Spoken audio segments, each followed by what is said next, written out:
Cada vez mais a gente vê os órgãos americanos recuando a respeito de algumas políticas e excessos que foram propostos nos últimos 2 anos durante o governo dos democratas, né?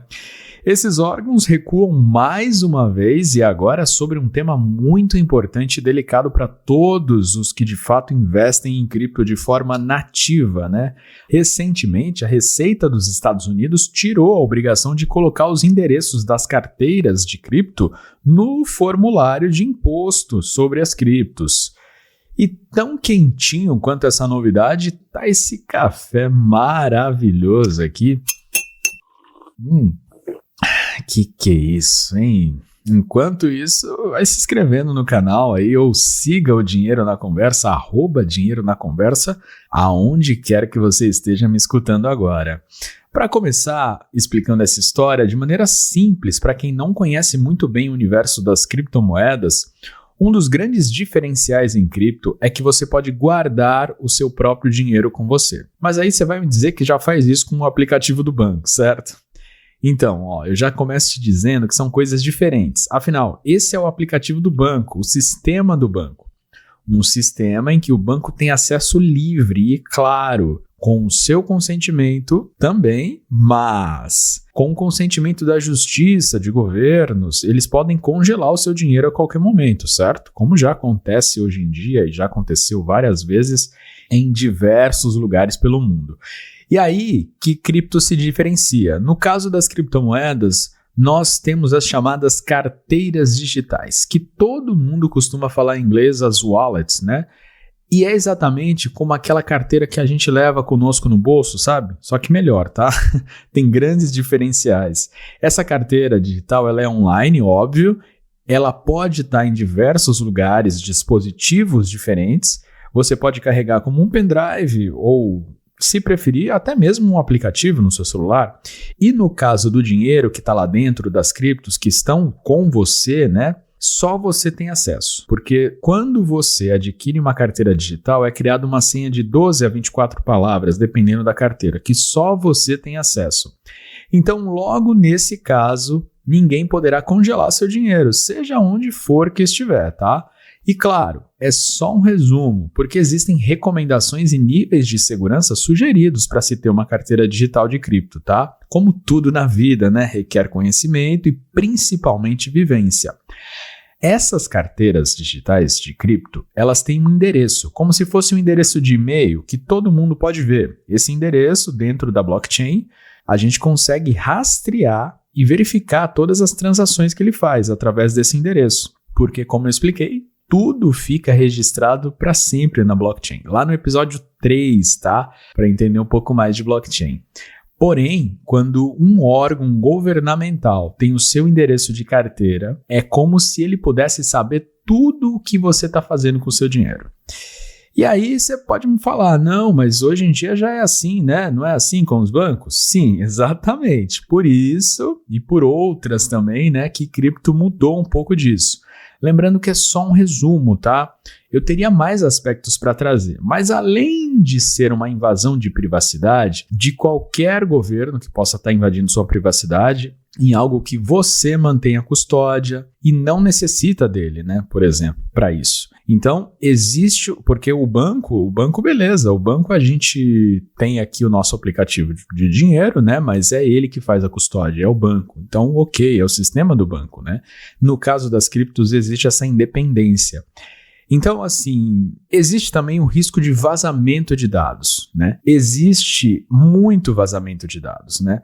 É o que mais acontece com órgãos governamentais. E aí, aquelas informações que era para o governo guardar com segurança, né, porque ligam a você determinada carteira digital de cripto, né, com nome, telefone, endereço, o que no caso da blockchain não é possível, você só tem a carteira lá na blockchain, então você não sabe exatamente de quem é aquela carteira. Vamos dizer assim, em outras palavras, de uma forma simples explicando, tá? Mas esses vazamentos de dados, quando é o governo que está lá com tudo registradinho e tal, eles podem cair aí nas mãos de pessoas mais intencionadas, né? Lembrando que aqui é só um resumo, tá? E agora que eu te expliquei essa lógica, com base nisso, o Serviço da Receita Federal dos Estados Unidos, O IRS, em parceria com o Departamento do Tesouro dos Estados Unidos, propôs esse formulário de imposto sobre corretagem de criptomoedas em agosto de 2023.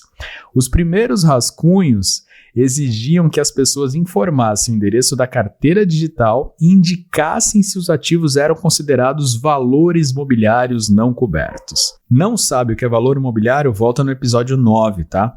E quando fala não cobertos, quer dizer sem a garantia do Estado, na verdade, em outras palavras, né?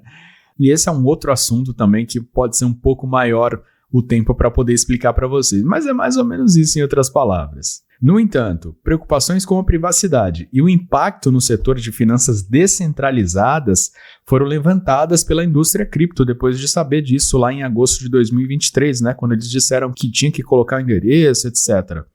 Porque essa seria uma outra confusão. Falando até do mercado DeFi, né, no mercado de finanças descentralizadas, seria uma outra confusão, né?